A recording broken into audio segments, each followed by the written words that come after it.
You all work at companies that operate across multiple jurisdictions around the world. So I'm curious how you think Canada compares in terms of competitiveness of our digital and e-commerce policy framework. So any areas where you see we're ahead of the curve and maybe falling behind? And I'll start with Colin. Thanks very much, Christine. I think, as we all know, the last year has been an extreme challenge and has put a lot of both the policy frameworks as well as the virtual frameworks around e-commerce under stress. And we've certainly seen some successes, both from Canadian businesses trying to work through e-commerce as well as supplying e-commerce. But we also find ourselves in a time of, I guess, uncertainty, because we're in the process of examining a lot of our foundational policy frameworks that underpin and drive both digital policy as well as e-commerce. Most importantly, privacy. But at the moment, as many of us are probably aware, there's a very fierce debate around the ability to post and share content online that characterizes the level of uncertainty that exists in the Canadian government around how specific should the policy framework in Canada be in addressing Canadian concerns and developing Canadian specific solutions to those concerns. And I think, speaking for my colleagues, from the perspective of being successful in an international sphere, you want to have frameworks that are compatible across jurisdictions and across regions. And we find ourselves at a bit of a crisis point where we're not keeping pace with other jurisdictions, particularly Europe, on data privacy, on data protection, on cybersecurity. Thanks, Colin. Todd, what are you seeing from where you sit? Right. So the beauty of my job at Visa is I get to look at Canada and 199 other geographies all at the same time. So I really love your question. How does Canada rank relative to other markets? I actually think that in some ways, Canada's kind of a microcosm of what's happening in the rest of the world when it comes to digital trade. Here's the fact. The pandemic rapidly accelerated the digital transformation of commerce across the board. In many sectors, that meant a big, the pandemic represented a big contraction in economic activity. But when it comes to e-commerce, this has been actually one of the real bright spots in the global economy. And when you look at cross-border e-commerce, it's growing even faster than e-commerce overall. So if we think that the economists are right and about 25% of all world trade is digital trade, and we think that the opportunity for Canada is to really participate in that huge opportunity, the question really becomes, are the policies in Canada keeping pace with with the reality? And I would argue that the leadership on digital trade right now seems to be really coming from Asia. We've been really struck by the good faith and creativity of a number of governments in the Asia Pacific region, but that doesn't mean that North America can't rapidly catch up. So I would say it's still early days. Canada has a long history of being that creative voice in global trade conversations. So I'm not ready to count Canada out yet. The thing that gives me hope about Canada is a lot of this e-commerce opportunity, particularly this cross-border e-commerce opportunity, really is going to benefit entrepreneurs and small businesses. And Canada has done some really innovative policy to help make sure that small businesses remain competitive in the global trading system. And my hope is that the folks that are thinking about how Canada can do more innovation and the folks that are thinking about how Canada should participate in global trade come together and kind of try to come up with some creative ways for Canada to really help address some of the opportunities so that nobody gets left behind. Awesome. Thanks, Todd. So early days, but lots of opportunity. With that, Prabir, I'll turn it over to you. Thanks so much. Similar to Todd, one of the benefits of the work that I do is I can see across a number of different geographies and regions, and I would definitely concur with kind of my other panelists on this issue. Aspirationally, there are clearly a number of reasons why Canada has opportunities to really shape the global agenda on these issues and really be an active participant, given the rise in e-commerce, the rise of Canadian companies that are world leaders in this area. I think we would see and hope that Canada can take a leadership role. And what's really important to also reinforce is just how interrelated digital trade, commerce issues are being with respect to the international fora. They're being regulated not only domestically, but other countries are also looking similarly to these issues. So there's a real opportunity to find a pro-growth, pro-digital trade agenda. But the importance is to really be part of these conversations and to really share what the ingredients for success have been for a lot of Canadian companies that are now growing global, whether large or some of the small businesses that my other panelists have also discussed. So again, I think early days still, but lots of opportunities, but the moment is now, actually. And I think that the world is moving on these areas, and it's important not to get left behind as these rules and normative frameworks take shape. Awesome, thanks, Prabir. And Mgad, over to you. What have you seen? You've certainly seen some of this explosion and a lot of the recent changes, so I'll turn it over to you. Thank you, Christine. Yes, it is in my name and moniker at UPS. Really, we've seen movement of goods explode, and as Todd has said, across borders and during the pandemic, depending on the carrier, 30 to 50% growth exponentially. And we don't see a slowdown yet. So things from a goods standpoint are very strong. I think Canada, as far as progressive goes, is in the lead pack, top 5, if I would say. And maybe it took me, I was just talking to other panelists, leaving Canada because I was in the US for the last 7 years and now I'm in Brussels. It took me leaving Canada to see how good Canada is. And Canada is a front runner. And as the term says on the wall at Indigo, the world needs more Canada. So Ambassador DeBoer at the WTO and his team are front runners, and we need to continue pressing in that regard. So 2 thumbs up for me. Love it. 2 thumbs up, which brings us to our next question. We're kind of going to build off of what a number of you have alluded to in the first. So the pandemic has really changed the game in terms of digital trade and e-commerce. We've seen the total boom and explosion of all things digital. So I'm curious, how has it changed the way you interact with customers? And then likewise, Todd was hinting at this earlier. Are the policy environments keeping up with what's happening and the rapid evolutions we're seeing on the ground? So Mgad, you were on a great thread. I'll let you pick it up. Yeah, I would tell you there's some things that we could do that are more progressive in regards to what we're seeing on the ground. I liked what Colin was saying earlier in regards to some of the policy decisions that are going to have to happen in Canada. And again, I go back to what we see on the ground is we're not out of the woods yet.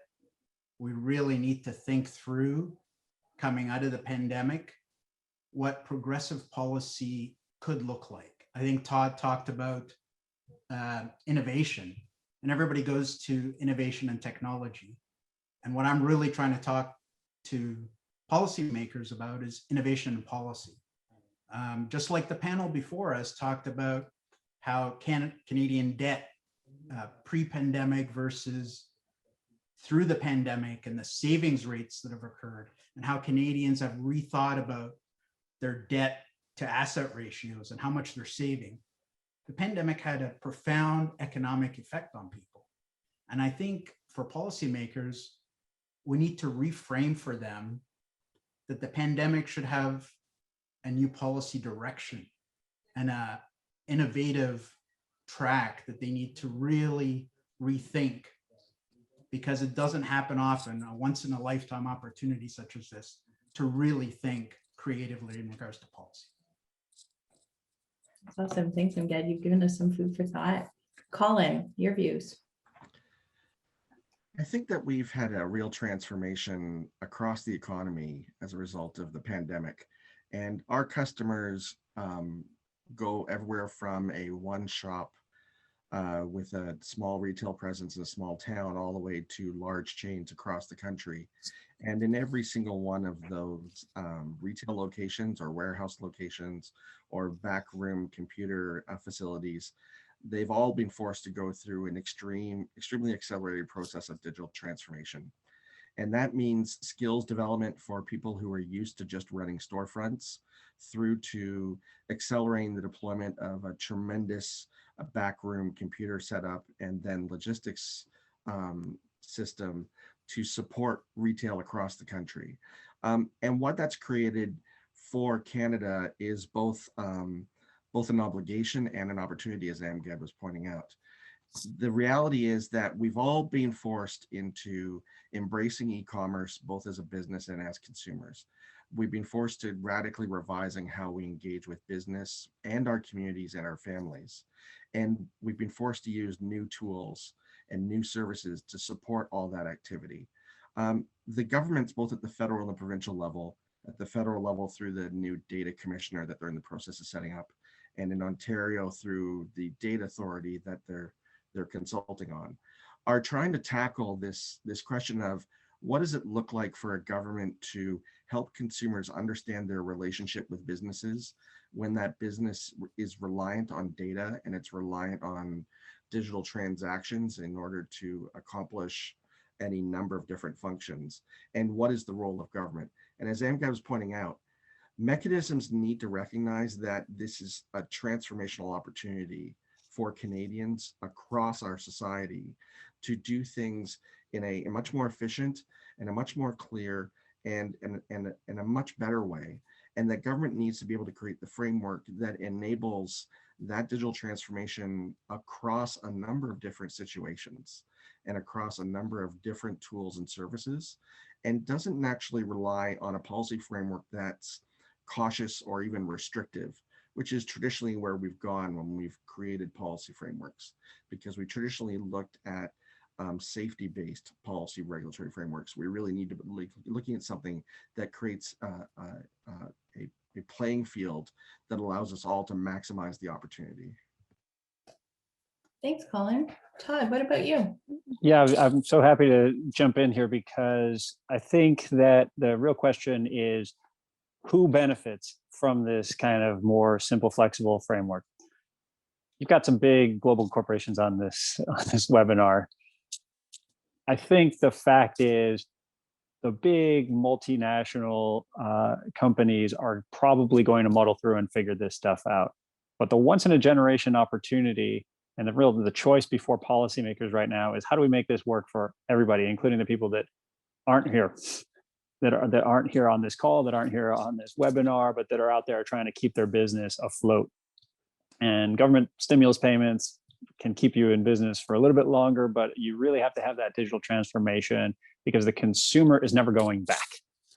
Once you experience the convenience of shopping online and having all these different opportunities to shop in the e-commerce channel as a consumer, it's very difficult to go back to the old way of doing it. And I think the savvy entrepreneur realizes this. But here's the beauty of it. If you are a digital company, you are kind of a global company by definition, as long as the internet stays global. And I think that's the key opportunity for what Colin was mentioning. If the rules are overly rigid, they're not future-proof, and they don't have the opportunity to kind of radically improve the ability of these kind of multinational small businesses to really continue to thrive. So I'd say definitely anything that we can do to increase regulatory interoperability between and among jurisdictions, whether it's Canadian provinces, countries. Look, I'd love to have a global undertaking of the WTO. Short of that, I think we have lots of good models of little groups of countries that are kind of coalitions of the willing coming together and saying things that really give me hope that small businesses that don't have a huge compliance department, but that are jumping on a platform and selling to customers they never knew they had, can actually participate on a go-forward basis and remain competitive in this increasingly interconnected world. So I think Canada has always understood this idea of complex interdependence. It's just the digital version of that thought process. Thanks, Todd. I love that interoperability piece in terms of leveling the playing field for everyone, but particularly SMEs. So thanks for that. MGAD, do you want to pick up on that? Yeah, I want to squeeze in before ProBeard jumps in, please. And to my colleague, Mr. Fox, although we're all big companies, Microsoft, Facebook, Google, Visa, UPS, the underbelly of our business is SMEs and individual consumers. Exactly. And that's what's growing. So, you know, even though we're on this call, we're really proxies for SMEs. And that's why we lean in at the WTO, WCO, OECD, and with Canada, because we're the collective voice. And there's a lot of wind in our sail to get them to listen that we're really representing what's happening behind the curtain at our companies. And I just wanted to kind of really make that point because I don't need to double back on Mr. Fox, but I just wanted to highlight that with a red marker. I think that's great. Thanks for that, MGAD. ProBeard, over to you. Hard to follow my esteemed panelists on this one, but I just a hearty +1 to what Amgad and Todd just noted about the focus on interoperability, but also the fact that for many of the platforms on this call and services on this call, what's really important is again, is the small and medium-sized businesses. They are, in a sense, the bleeding or sort of the beating heart of a lot of the work that we do.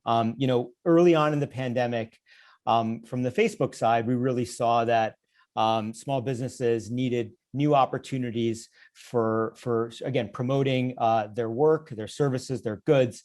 So we established Facebook Shops, which was a free storefront to allow small businesses to be able to sell and reach customers in different countries. And Facebook indeed is a force multiplier for small businesses to sort of use digital channels to reach new customers, or again, to get discovered by customers in other countries. So we really want to promote and continue that work, and that goes for creators as well. You know, artists have been sort of, there's been the COVID has led to, you know, shutdowns and live menus and other things, and this has been a, you know, platforms and the internet are a critical way for artists and again, creators to be focused on dealing and sort of talking to their fans firsthand. So there's so much ways to provide that kind of value. But again, interoperability amongst countries, not just within a country, but across different regions is so critical in this area, whether it's free flow of data, but also ensuring that on the other side, that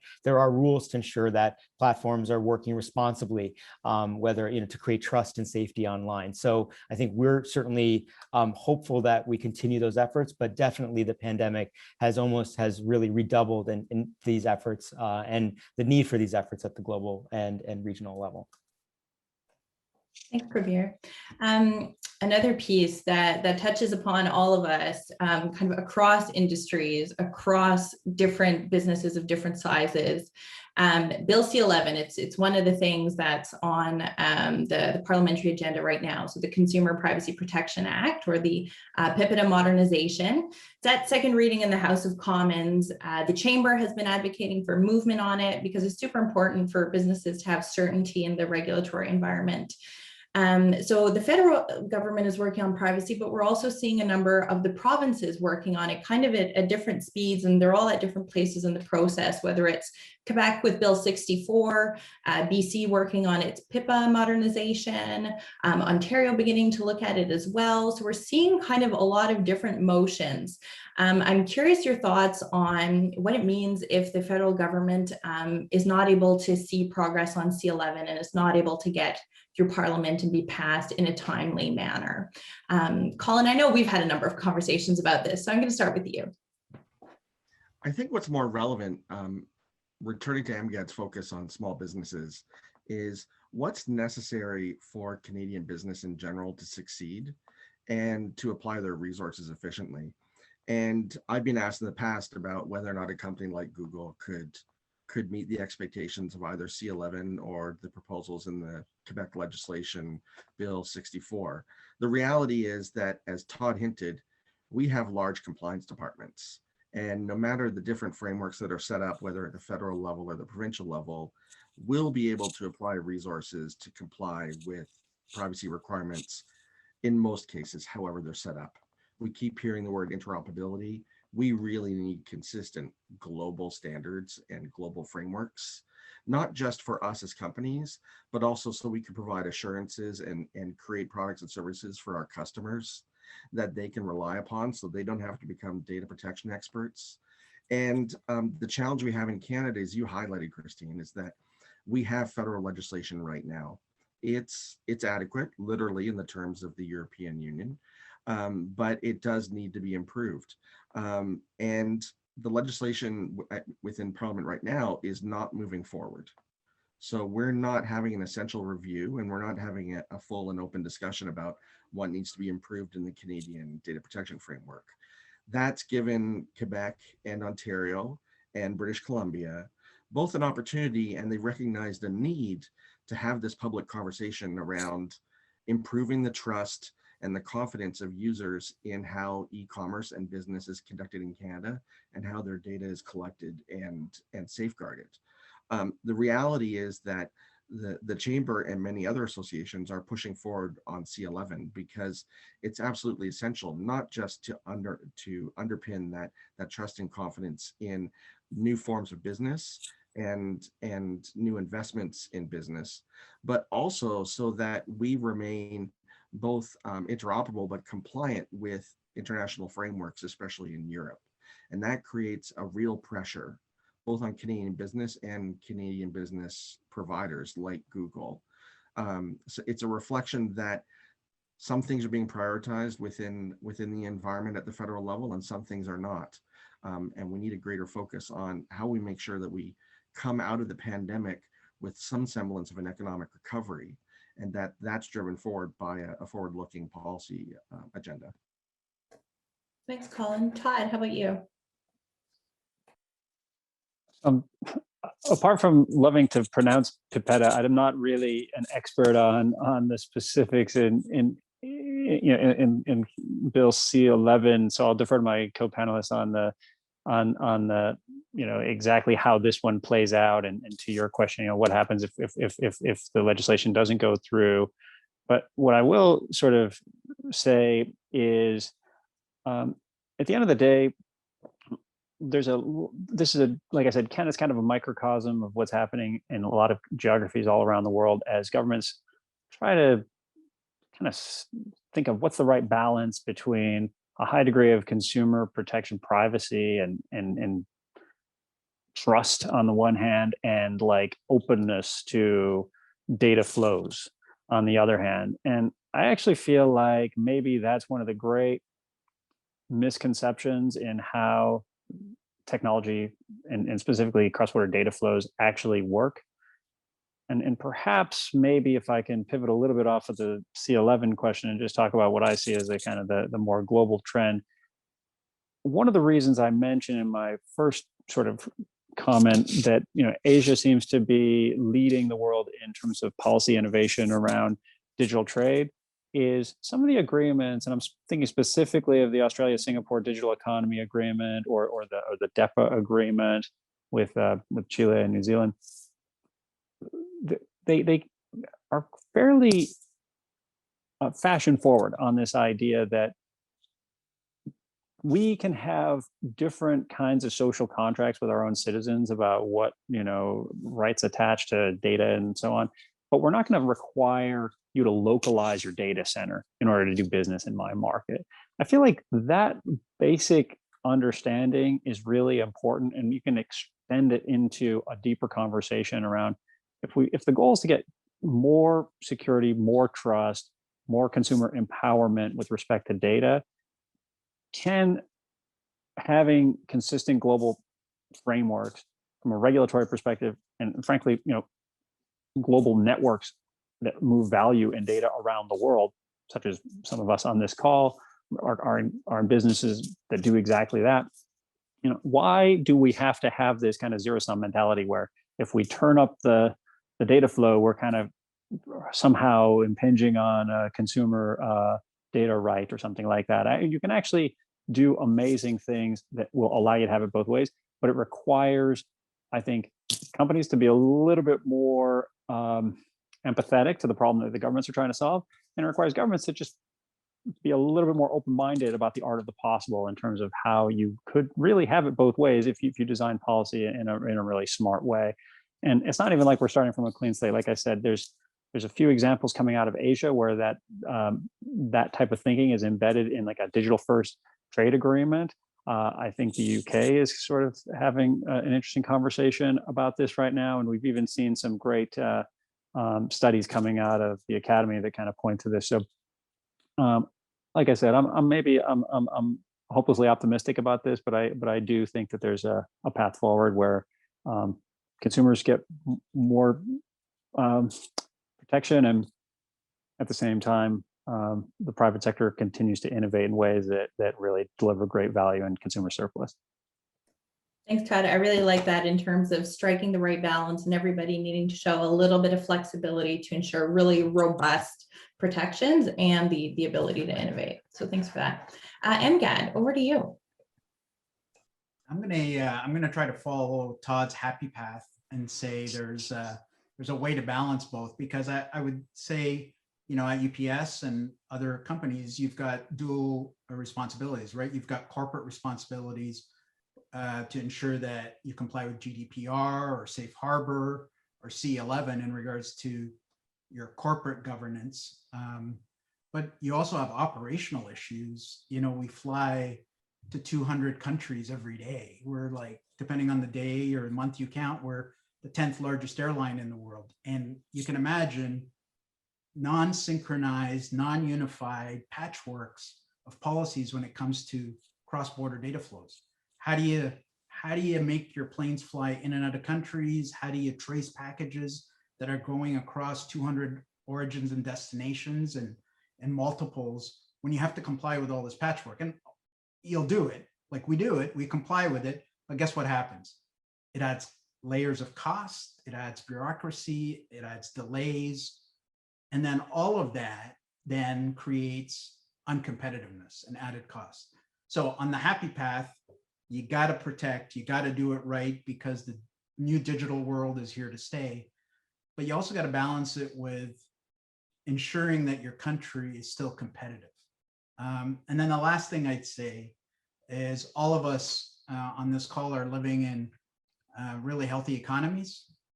And we got to really think about developed and developing economies that want to trade with our countries. And if we make it really difficult for them to trade, I think we just dig deeper vectors into the challenges that we have now.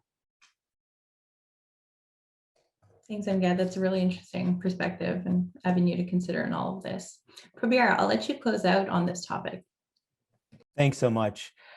So there's not much more for me to add, I think, to what my panelists, co-panelists have said, but I would note two things. I think first, I'm sort of not the privacy expert for our company, but certainly we do support strong privacy protections in Canadian legislation and welcome the government's efforts to modernize and update its law.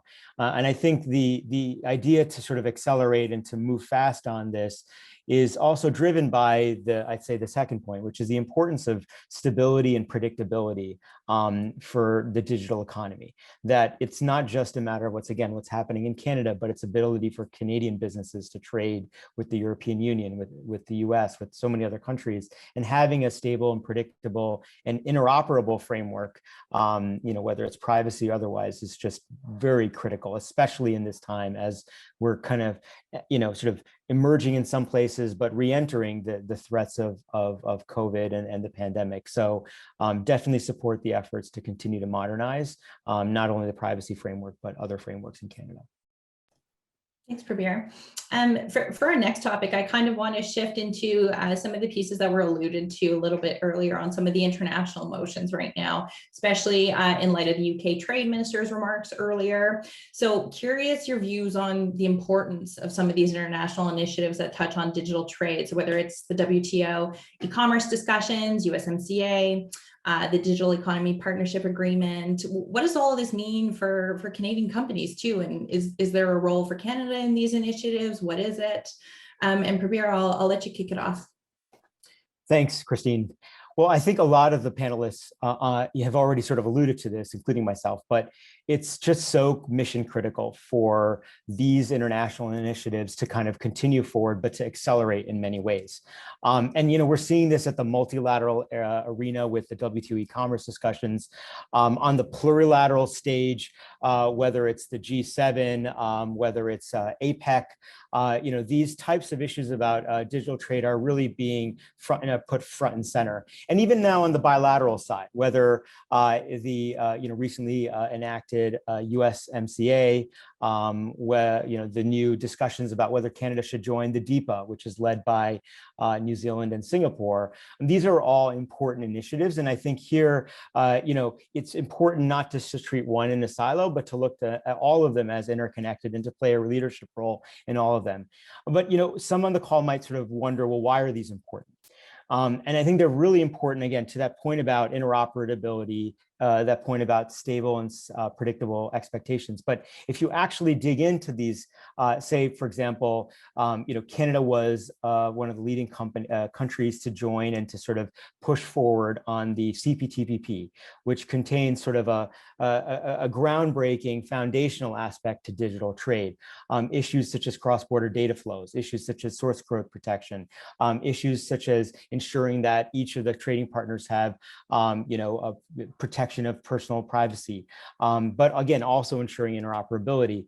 And it's important not only for the businesses of today, platforms, small businesses that use those platforms, but also the businesses of tomorrow, ones that are, sort of working on AI-enabled innovation, things like that. These chapters, these rules are really critical to make sure markets remain open for them so that Canadian businesses can look to the global stage and not just have to settle on one market to sort of develop. So I think I would definitely put a plug in for continued Canadian leadership, not just on the CPTPP, but then the USMCA, which from our perspective contains a gold standard for some of the important groundbreaking digital trade protections that I think will be key to sort of shaping the WTO, shaping the DIPA, shaping other regional initiatives. So again, a lot has already been accomplished, but it's a big wide world out there.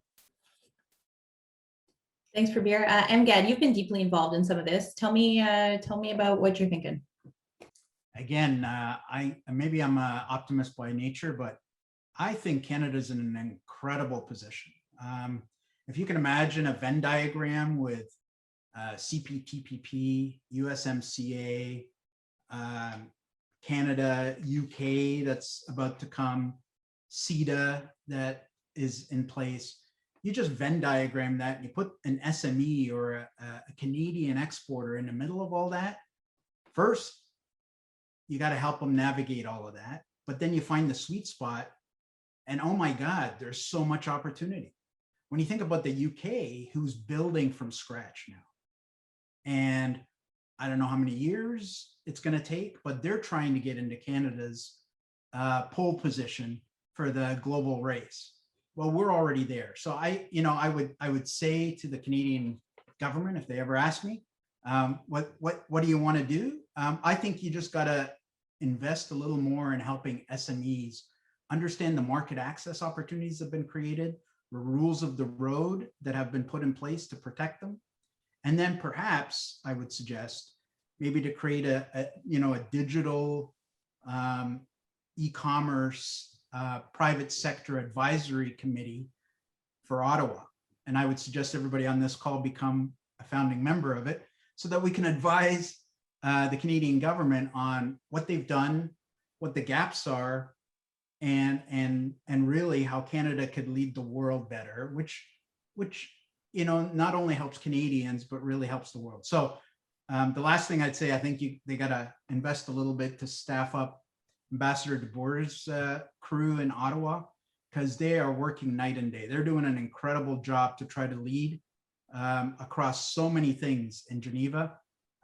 So let's make sure that we invest in those at the pointy end of the spear. Thanks, Amgad. I really like when a panel, we not only offer our thoughts, but we give ourselves a to-do list too. So I like that. We should make that happen. Todd, over to you. Look, my fellow panelists are saying all the right things about the international trade architecture, and I completely agree with everything that's been said. You know, Canada has an opportunity to lean in, and maybe when we have that first meeting of our League of Extraordinary gentlemen and gentlewomen to think about what the future of trade might look like for Canada, we can have, you know, the first item on the agenda be, let's make this future proof. Some of you may know I was the Canada desk officer at the United States Department of Commerce for a number of years. And so I have lived experience of understanding kind of like the day-to-day kind of troubleshooting that goes into this relationship in North America. And it's tough because you have innovation happening. You know, we've had 10 years worth of digital transformation in 1 year with the pandemic. You have new business and operating models that were never even conceived of back in the late 80s and early 90s when some of this kind of core trade policy was written down. And to make it more flexible for the digital economy is going to require some new furnishings of mind on the part of all participants in this trade system. So I think that would be my one hope, is that we can find ways to focus a little bit more on principles, a little bit more on standards, a little bit more on this idea of interoperability where we can achieve full harmonization remaining kind of the gold standard, but not being overly prescriptive about what a specific sector does or is, or how it should look, because you know the pace of innovation is really, really fast right now. Thanks, Todd. Colin. Maybe a supplementary observation what Todd just said, and referencing Angad's Venn diagram, which is that Canada is in a remarkable situation that we managed to find a reason to join almost every single trade pact and economic agreement through geography, history, or cultural links. But one challenge we always have is that through the process of negotiation of those agreements, we sometimes end up picking sides, and those sides never disappear once the agreement is concluded. And there seems to be a continuing suspicion about the advantages and disadvantages that are created with every agreement. And the reality, as has been pointed out, that is Canada's in an extremely advantageous position.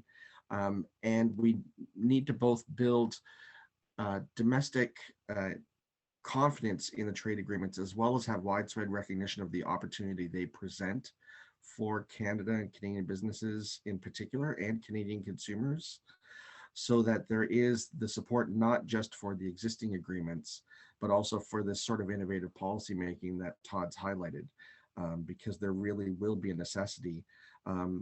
It's trade policy is one of those esoteric policy specialties that you have to be a real nerd to really dig into. And it shouldn't be that way, especially if you're trying to grow a national or international business from scratch in 18 months, which is now possible. Thanks, Colin. And I think we'll turn it over to some questions from the participants. Quick reminder, you can keep plugging your questions into Slido. I'm seeing them come up there. So question to the group on the progress of open banking and fintech regulations in Canada, which is something we haven't touched on yet, but an interesting question nonetheless. Anyone want to take a stab at that? Colin.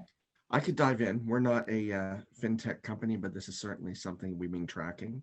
And there's a couple of different tracks that the federal government is following in terms of both fintech regulation and open banking. And the blunt observation is that we're moving very slowly. We've historically prided ourselves on having a very stable and traditional banking system, and that seems to be reflected in the dialogue around the regulatory frameworks that are necessary to drive both open banking and fintech innovation. And, you know, speaking for a broader set of the chamber membership, you're seeing frustration from Canadian fintech firms who, you know, now have valuations of $7 billion or more that are finding their business restrained by the inability of the federal government to put in place the regulatory frameworks that allow them to compete with more traditional banking, as well as offer more innovative services. So we see pathways, but the schedules and the calendars aren't exactly ambitious. Anyone else on open banking or fintech? Yeah, I mean, I like what Colin said, maybe from a payments and financial services perspective. The one thing I might add, and this kind of goes back to some of the, is like a layer deeper into some of the points that I think were made a few minutes ago when we were talking about, what are the innovations in trade policy. And one of the really big ones would be, how about we connect the dots and start to think about things like fintech in the context of trade agreements. For so long, there was this sort of idea that we really should not put financial services issues into a trade deal because that might somehow, violate this sort of long-standing norm that there's this kind of prudential exemption, and that things that are regulated by central banks and finance ministries ought not be kind of on the table from a international trade agreement perspective. And I think that is an area where I actually think that the reality of the world has now moved to the point where that has gone from something that actually protected regulatory prerogatives at a domestic level to something that's actually in some ways like hindering the kind of innovation that you want to see with things like open banking. So I actually think that in many ways, there's a kind of a whole parallel conversation that Canada could be leading on, which really gets to, is there a global forum for conversations and coordination where these kind of financial policy issues meet these data policy issues? We've suggested, along with several other companies, that perhaps you could create a data and technology forum that might be broadly analogous to the Financial Stability Board or some kind of a G7 working group that really just tries to sort of map these two worlds that are actually converging in the real world, but that in the policy world are very siloed. Thanks, Todd.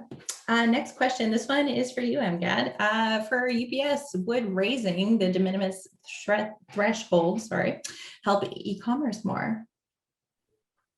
Yeah, it's a complex answer. Here's what I'm going to tell you. I think for the last decade, UPS and other competitors were working on raising those de minimis levels, which are really enabling imports to be duty and tax-free across countries. So we wanted the world to raise their levels. And I think prior to the pandemic, you could see the arguments and understand them. I think what's happened now is through the pandemic, with all the bailout money and support money that governments around the world have had to pay for their domestic SMEs and citizens, I think there's going to be a bit of a cash grab or a need to actually have Treasury be reinforced. So the panel before us talked about fiscal responsibility. So I think duty and tax de minimis waivers aren't going to happen, but here's what I would tell you.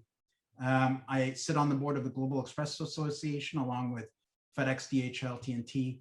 We've come up with something in the last 12 months that I really need governments to take a look at. A number of them have.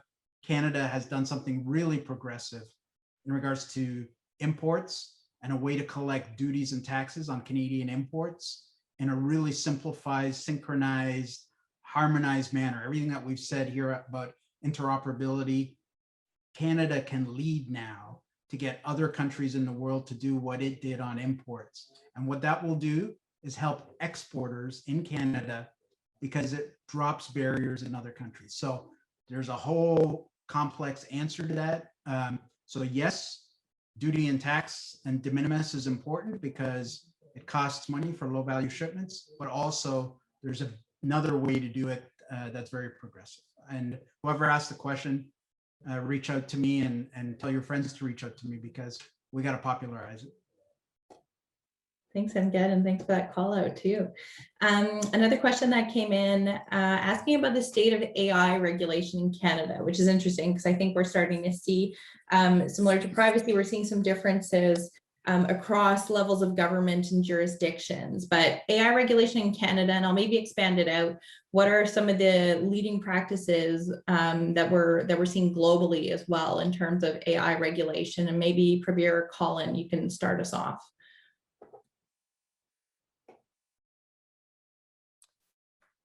I can give just a very brief answer. I don't cover AI as closely as some of my other colleagues at the company, but I do know there is, I think, and there is both a government interest in looking at this issue, but also cutting across tremendous beneficial innovations that are using AI, including at Facebook. So I think from our perspective, really having an objective facts-based approach will be very important, both in Canada and elsewhere. But we do know that there are some new regulations or proposed ones in Europe that our teams are tracking. But I think, again, it'd be very important to have an objective evidence-based approach. Thanks, Prabir. Colin? And I think the experience in Canada recognizes that there's a bright line when you talk about the application of artificial intelligence or machine learning or however else you frame it. And the bright line is really what is the relevance to that particular technology and its impact upon the individual. So there is a very strong need for an understanding of the application of those technologies in the context of public sector decision-making, or decision-making that has an actual impact upon an individual in a concrete and significant way, as compared to what does machine learning do to inform services that are provided to you to help improve your bicycle commute, or improve weather forecasting. And we're seeing a number of different proposals, both at the federal and provincial level in Canada. Ontario notably has released guidelines in beta format because they're really trying to think through how do they scope this problem. That is also part of the role of the data commissioner in Ottawa, is to try and understand algorithmic decision making and the impact of algorithms upon the individual. And Bill C-11, one of the issues that really needs to be discussed at committee is what it means when it addresses algorithmic decision making. And as Prabir said, globally, you've got a number of different countries trying to figure out what is a path forward that remains constructive while addressing concerns of both legislators and the public. But it is having a broad impact across each of us individually as well as across society. Thanks, Colin. Any other thoughts on AI regulation or responsible and ethical AI use before we move to another question? Okay. Todd, one for you. You mentioned the WTO. Someone is wondering, what are the prospects for a WTO e-commerce deal concluding?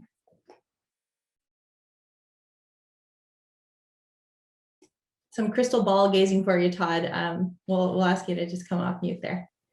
Yeah, so I'm actually glad I was on mute because you didn't hear me sort of have my heart stopping with that question. I think, look, Ngozi is an amazing leader. I think we know her very well, and it's great to have some new energy injected into the WTO.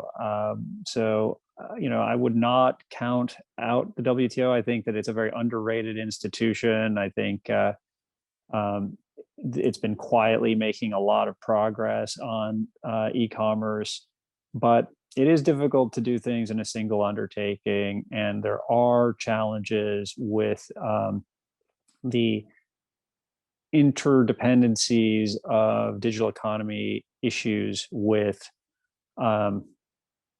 tech policy, basically. And that's one of the reasons why, as I mentioned a moment ago, I'm very pro the creation of some kind of a G7 conversation around data and technology policy that would enable more political input from countries like Canada, the United States, UK, et cetera, into the WTO. We saw, for example, Japan's leadership of the G20 gave a real put a battery in the back of the WTO on the idea of data free flow with trust, which is still, I think, a really cool and underrated example of one country kind of helping set the agenda. So we've got good people in leadership positions. I think there's actually a lot of goodwill and creativity happening at the policymaking level.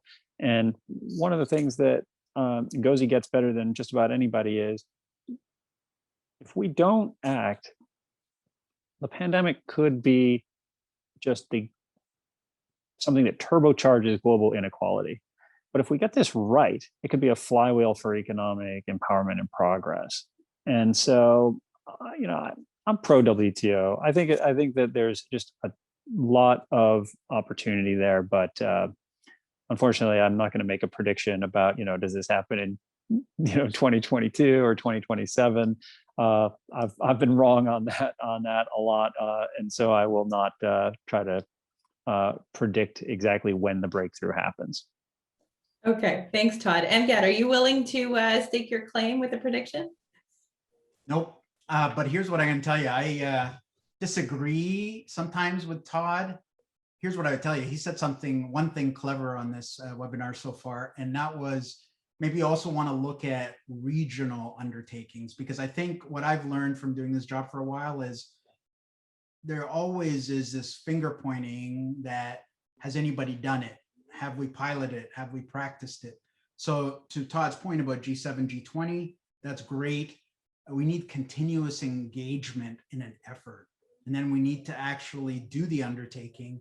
And then every time you take it to the WTO, again, I'm bullish on the WTO, and Dr. Ngozi is energizing it. I get all that, but the countries are the ones that are decision makers. And I think we all know this, when you go across 164 countries, you start to lower ambition, you start to deplete, right? So there has to be a new tool, a new mechanism to again, lift less developed countries and developing countries and support them to develop better. It isn't just about the G7, G20, but they have to help set the rules to bring the world along. And that last thing I'd say, there's a great book by Daniel Yergin, Commanding Heights, a number of years ago. And all this conversation led me to think that, whether it's AI, whether it's e-commerce, whether it's privacy, I think Canada really needs to think about what its commanding heights are. What's it going to own? What's it going to invest in? How's it going to support what it needs to support from an economic standpoint for its SMEs to compete around the world? Thanks, Amgad. Prabir. So I'd make sort of two observations. I think one, there is a graveyard of prognosticators for the success of the WTO, but the WTO has a capacity to surprise. And we've seen that in the past 10 years when it's actually come through on a number of initiatives. But I think there are two things that I think could be very important for the success of what's going on at the WTO, and again, under Dr. Ngozi's leadership. One is, I think, the continued vitality of regional and bilateral efforts to continue to move forward and push forward on digital trade. And that's just an important demonstration effect. We saw that even with the formation of the WTO, that there was a lot of pre-existing trade agreements such as NAFTA that ended up really moving that ball forward. So I think that's one area that we would hopefully see, again, looking to see what evidences of success in this area at promoting trade. Number two, I think this is another area where we talked earlier about opportunities for Canada. One of the challenges of having 170 or more, I think, more members of the WTO is you need to have digital trade champion governments that actually can go out and talk to individual governments that might be skeptical or have concerns. And this is, again, where Canada, as an early adopter of some of these rules through CPTPP and elsewhere, as well as the home to homegrown, innovative, internet-enabled companies, can really speak to many of these other countries that might be on the fence or might have questions or concerns, but also Canada's history of progressivism, and I think will also be an enabling issue as well. So again, that's just something I think would be a very useful thing as we move forward in this area. Thanks, Prabir. Todd, some thoughts? Sorry to circle back. I know this was originally a question for me, but something that Prabir just said really stuck out to me, and I think that one of the challenges of the way that the negotiating logic of the WTO has worked in the goods and ag world is, like, I have to have something to give up in exchange for my market access. And I think that logic is part of the same problem that many of us have identified with respect to cross-border data flows being different, and digital trade and the digital economy being much less zero-sum. And so I guess it would be great if we could have a conversation in the WTO. And again, Amgad, you think you disagree with me, but you really don't. We're on the same page with this. And one of the things that we might be able to do is have some capacity building conversations around what it means to be an entrepreneur in the digital economy in an emerging market where you don't have a homegrown version of Google or of Shopify or of a cloud service provider that's going to help you get your company online and help you scale up. So if you're thinking that by having data localization rules that you give away in trade for market access on soybeans, that's just not, you're actually doing two wrongs don't make a right. And I feel like that's maybe one of the reasons why there's always a little bit of pessimism about whether the WTO can get anything done. But I think that that's maybe one of the big opportunities coming out of the pandemic, is to really show that this time we're talking about a sector that is just totally geared on global networks, connecting people and allowing secure and trusted data to flow around the world. And that's actually good policy for the developing world if they want their entrepreneurs to be the next unicorns. So that maybe could be another task for our new steering committee that we want to create. Awesome. Thanks, Todd. I'm adding to our to-do list. So I'm going to give everyone a very quick opportunity as we close to either double down on something that you mentioned earlier, or some kind of call to action or ask to participants at the summit here today. So with respect to the policy space, when it comes to digital trade and e-commerce, and as we look to the digital economy post-pandemic, how do we ensure, kind of like Todd was saying earlier, that we get the flywheel for economic empowerment and we don't exacerbate the economic divide coming out of this pandemic? And how do we ensure the success of Canadian business going forward as we come out of this? Anyone wanting to step up first? I feel like you've summed it up well. I don't even want to say anything. That was awesome. Here's what I would say. You're welcome. Here's what I would say. Again, Canada is leading. Canada needs to understand as it leads, where does it take its SMEs? I think some of us have said, and especially Colin, who's I think closest to this than all of us, and that is, if you're going to start in Canada to not synchronize between provinces, let alone between country to country, oh my God, right? Like, we're going in the wrong direction. So if we're stock taking, and what should we do? Well, we should certainly coalesce as a country in Canada and ensure that we're projecting to the world a unified voice, and one that harvests all the good that has come from CETA, CPTPP, USMCA, and take it to market, right? It's really about bringing the Canada campaign to the world and ensuring that if Canada leads, that means there's a higher propensity for its policies to be synchronized with what it's trying to propagate around the world. Very well said.